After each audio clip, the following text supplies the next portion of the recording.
The name Sir Arthur Conan Doyle is forever linked to Sherlock Holmes, the great detective. But where do you start reading these books? And what about the other books of Sir Arthur Conan Doyle? Are they any good? It is time to dive into the life and works of this Scottish author. The game's afoot.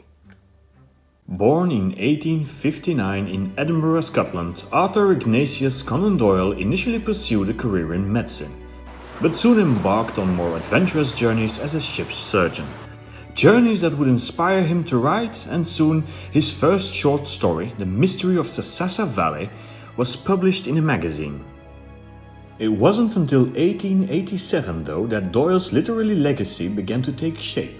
He introduced the world to a new character, inspired on his former professor Joseph Bell, in his first Holmes novel, A Study in Scarlet. While initially not a huge success, it did land him a meeting in the prestigious Langham Hotel, where an American agent commissioned two new upcoming British authors. It wasn't until Strand magazine started to publish Holmes stories, and the detective quickly became a literary sensation, captivating readers with his keen deductive mind and eccentric personality. Landing Doyle the success to become a full-time writer, it also frustrated him that the public was seemingly not interested in his other books. He feared that a great detective would overshadow him, and decided to kill Holmes off at Reichenbach Falls. The outrage and backlash was huge though, and in the end Doyle had to give in and resurrect the great detective once more. Personal loss and tragedy caused him to turn his attention to the supernatural and the occult. He started to fill his days with seances, spirit photography and the search for fairies. This caused the author such ridicule that even the Church of England refused to bury him in sacred ground at his death on July 7th in 1930. And it is upon his death that he leaves us with 56 Sherlock Holmes short stories and 4 novels. He has also written many other books, screenplay adaptations. It is a lot. But where do you start? Well, let's divide this one up into Sherlock Holmes and non-Sherlock Holmes stories. And let's start with the non-Sherlock Holmes stories. Honestly, I'm not a big fan. I would argue that Sir Arthur Conan Doyle was a writer who needed a great main character to keep his stories interesting. And honestly, not many of his main characters are. He has never really invented a second Sherlock Holmes, and all of these other characters feel a bit bland, to be honest. There is one other character that has some redeeming qualities, and that is Professor Challenger. Now, Professor Challenger is everything Holmes is not. It is almost as if Conan Doyle wanted to write a literary nemesis for Holmes that would get rid of this detective once and for all. Challenger is loud, he's boastful, he's aggressive, he grabs people and tosses them around if he doesn't really see eye to eye to them. He boasts a ridiculous bit, basically he's Brian Blessed. Now, while there are many Challenger stories, again, not a big fan, but there is one exception. I'm talking about The Lost World. The Lost World is a book for people who like Jules Verne. If you're looking for adventurous vibes, if you're looking for the typical 10-year-old boy, wonder and all kinds of discoveries, then The Lost World is for you. It is a book about a scientific expedition led by said Professor Challenger up to a hidden plateau somewhere in the Amazon rainforest. Now they will have a lot of adventures on the way, and finally they will discover this lost world. And what do they find there? You guessed it already. Dinosaurs! Now don't expect too much plot. This is just a cascade of one adventure after the other. But it is a fun read. Then we have to talk about the supernatural books Conan Doyle wrote. I guess my advice here is short. If you're not a believer, then don't read them.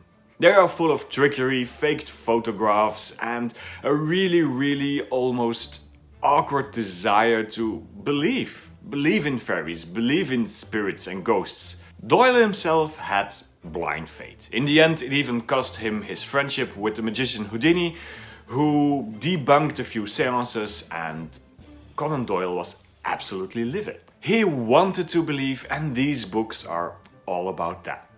It is awkward, it feels cringe at times, and it is really a bit sad, to be honest.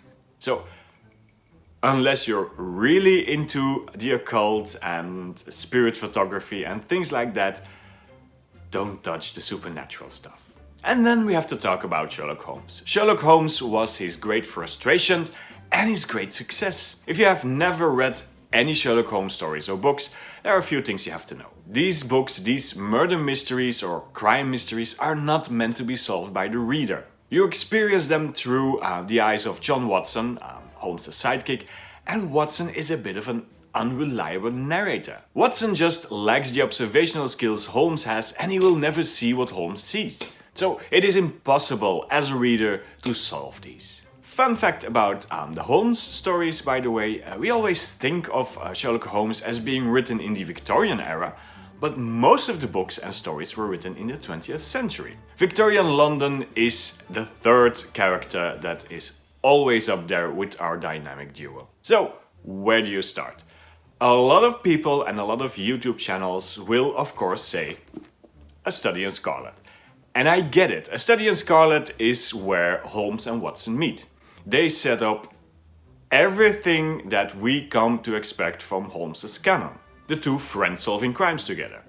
Baker Street. The art of deduction. All of these elements that we have come to expect from a Sherlock Holmes story are rooted in this book, A Study in Scarlet. But here's the thing. A Study in Scarlet is divided in two parts. And the first part is everything I just said. It is a typical Holmes story with all of the typical Holmes elements.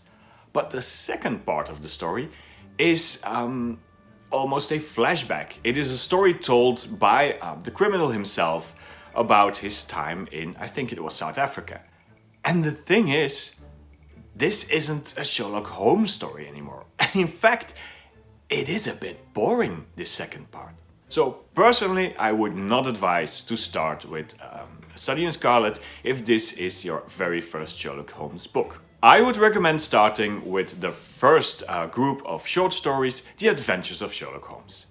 The first one is Scandal in Bohemia, and it introduces another great Holmes character, Irene Adler. These short stories are, again, everything we've come to expect and we've come to love about a Sherlock Holmes story, and are actually quite good.